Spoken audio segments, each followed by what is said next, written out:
Welcome to Penrose Learning, where we make understanding easy. You start by making sure you have administrator rights and quitting any programs that use Python. This prevents locked files. Once done, open Start, type Settings, then go to Apps and Installed Apps so you see every Python entry. You need to identify each install, standard installers, Microsoft Store, and embedded copies, because you will remove them differently. Make sure to note version numbers and publisher names. This helps you choose the right uninstall method and avoid removing prerequisites by mistake. You now remove standard installs first. Click the three dots next to each Python entry in Installed Apps and choose Uninstall, following prompts to remove pip and associated files.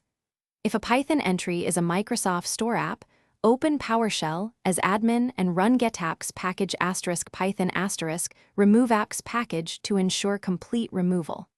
Once done, repeat for any other Python versions, removing newer releases before older ones to avoid registry remnants. Finish by cleaning residual files and environment settings.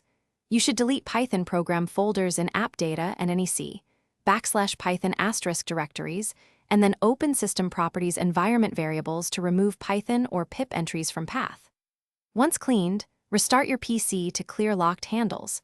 After reboot, open a new terminal and run Python version and where Python to confirm nothing responds. If commands still resolve, check for virtual environments or Windows Store remnants. Removing those paths or repeating the Store PowerShell removal usually fixes.